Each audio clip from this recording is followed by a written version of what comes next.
pilots, I'm Wes from right here at motionrc.com, and I've been hearing thunder because right now there's an all-new Lightning out there in the world. The 64mm Lightning is here. Let's get this thing out of the box. Heck yeah! Wow, the colors of this airplane are awesome, guys. I really am excited. I've always wanted an English electric Lightning, and I know we're gonna see it in the comments. You want a bigger one? Here's your chance to show you really want one of these. Pick one of these little guys up. It shows us that you're actually interested in the airplane, and that's how we eventually will maybe make a bigger one of these, which is what I want too. But for the meantime, a lot of guys really enjoy these little hand-toss aircraft. You can take it out anywhere, doesn't care what kind of grass strip you have, you hand-toss it and have a great time. So, let's get this thing put together. I'm pretty excited about this one actually. Planning to fly it tomorrow, and let's get going. So, step one.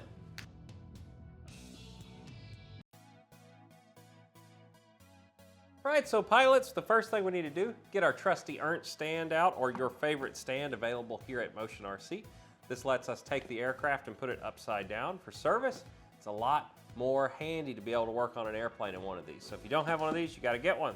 Next thing we need is a good screwdriver set, and I've got our Benchcraft screwdriver here that's gonna have all the bits and drivers we need to put this model together. So, now that we have the aircraft upside down, it's as simple as grabbing either one of the elevator halves, sliding it on, and putting the screws in. Now, pilots, as you're putting this on, there's a little hole in the actual post that comes out of the aircraft, and this is where that screw is gonna go.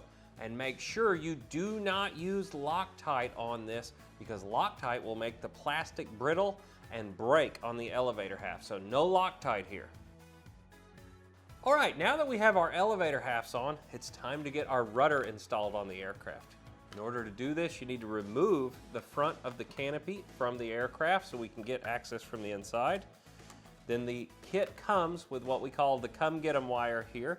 We're gonna take that from the front or from the back, and you'll see there's a little pocket right here where that can go through. Once we get it up to the front of the aircraft, now we can take our actual servo lead for the rudder.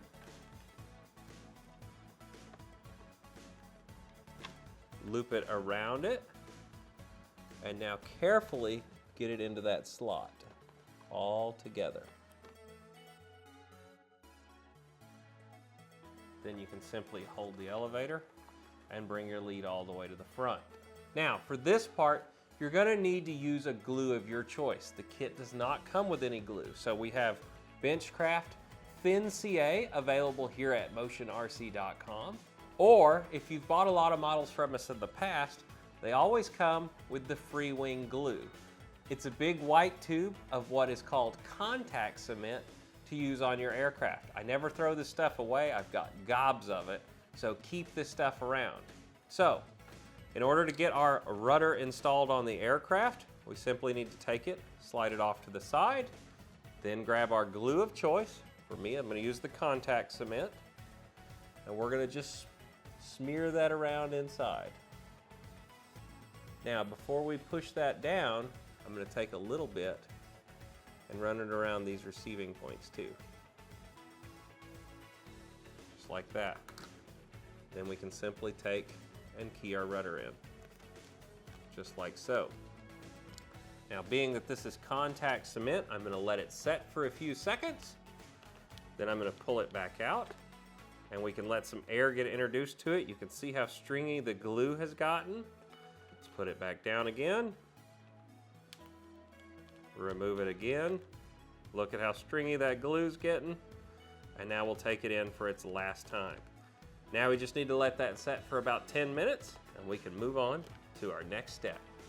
All right, for step 3 in the process, it wants you to put the wings on already in the manual. I would not tell you to do this. If you want to do exactly what I'm doing, follow my steps. So, we're going to install the landing gear on the fuselage of the aircraft. Now, as it comes out of the box, they're not installed, and you do get skid plates. Now, what I want to do is be able to put the gear in and the skid plates and be able to take the landing gear off and on so I can do hand launch or land on the wheels. And I'm going to show you exactly how I'm going to do that now.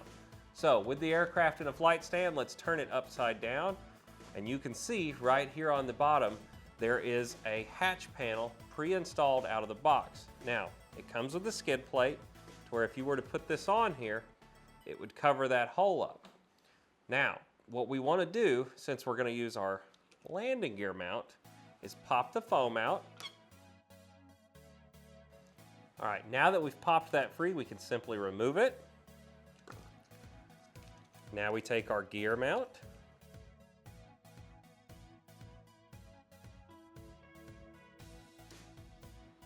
All right, at this point, I've just passed the wire down through the bottom so I can get a hold of it here at the bottom. Now we can take a test fit and make sure the gear fits right. And it does, fits beautifully. So, now we need our glue. Now that we know it fits, let's set it off to the side.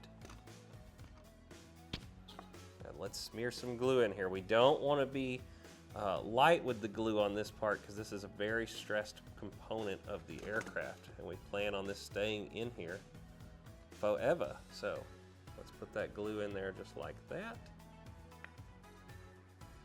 Trying not to string it all over the place.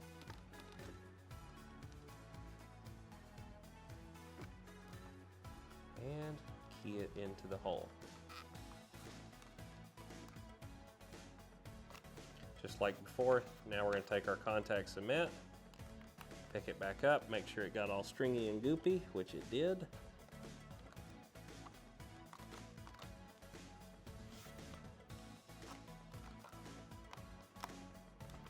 There we go. And just to make it a little bit more secure, I'm going to drop a little thin CA in the corners.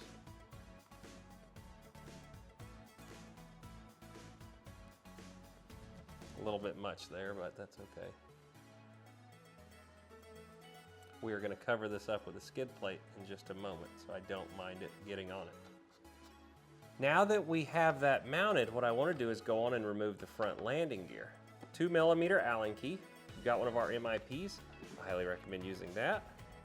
We're going to loosen it off, and we should be able to just slide it out. All right, now if you're following along the way I'm doing it, once again, if you don't care about the landing gear, you could just glue this on. But since I put the gear on, what we need to do is hold this up here for a second and figure out exactly where we want to drill that hole. I'm trying to mark it right now.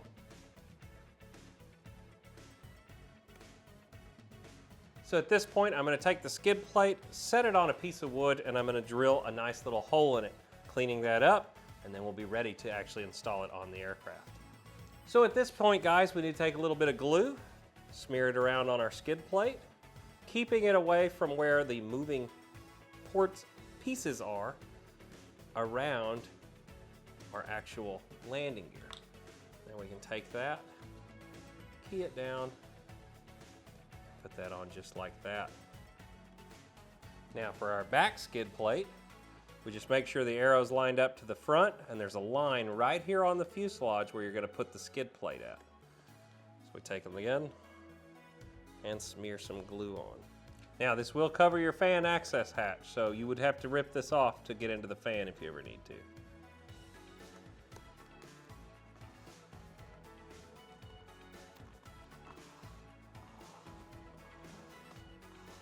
There you go.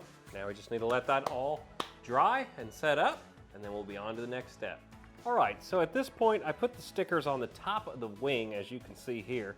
And now what we need to do, before we put it all together, I want to run the wheels on this. So underneath, you're going to see there is a plate. We just need to simply rip this plate off,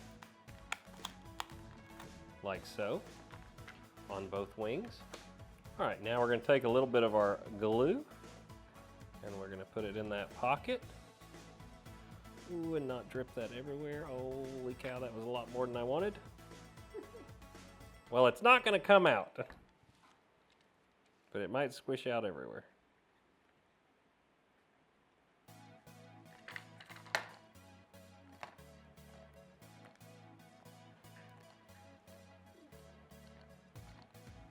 Okay, then we can do the other side.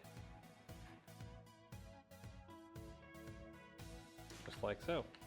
Now we need to let those set up and dry for a little bit, and then we'll be ready to put the wings on.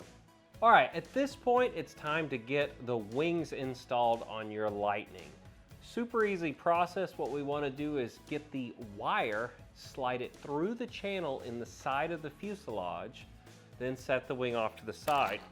Then we're going to take our little come get 'em rod, and from the front of the aircraft we'll push that in and just hook it around the wire and pull it out the front. Once you have a hold of it with your hand, now we need to spread our glue down the sides of the fuselage where the wing pocket is, and then slide the wing on the rest of the way.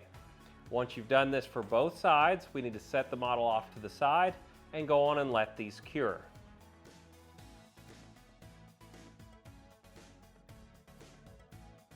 All right, pilots, this part of the assembly, what I went on ahead and done is I put one of our ELRS receivers in here from Radio Master, and then bound it up to my Radio Master transmitter. If you're interested in learning how to do that, we have separate video series just on this radio system. But pretty standard airplane, so you have your elevator, which is a full flying stab on this aircraft, and then you also have your working ailerons and your working rudder, and then of course throttle and reverse.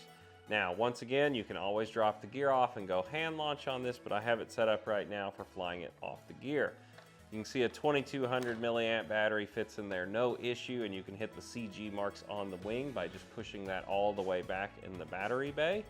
And you can see also a nice little smart battery hatch there that's going to click right on top, just like that. Now let's go over my rates and setup real quick. For my high rate ailerons, we have 10 millimeters of deflection.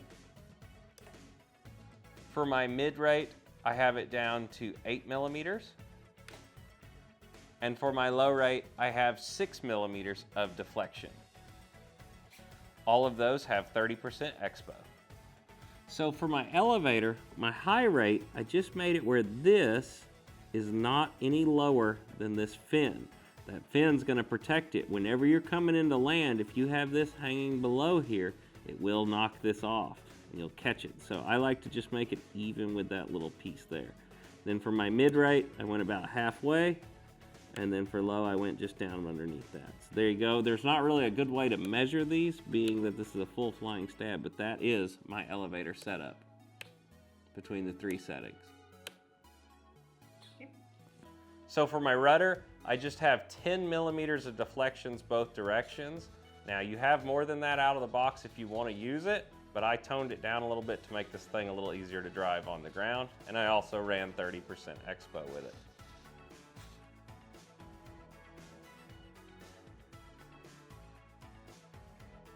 Well, pilots, that gets the all-new 64 millimeter Lightning all assembled and ready to go out to fly. So the next time you see this, or if you are coming from that video, we're going out to fly it right now and have some fun with this thing. I'm pretty excited to see an English electric Lightning. I don't know of another foam one that's ever been done outside of this one. I'm not going to say nobody's ever done a Lightning, because I've seen models of them before, but not mass produced in foam like this. So hopefully this little model does well, because I'd love to see a bigger version of this one in time, and I know a lot of other guys would also. And I've had a lot of fun putting it together. I'm Wes from right here at motionrc.com, and whether it's air, land, or sea, you can get it right here at Motion RC. I'll see you in the next videos. Hit those links down in the description that take you to motionrc.com. Check one of these out. We'll see you then, guys. Bye.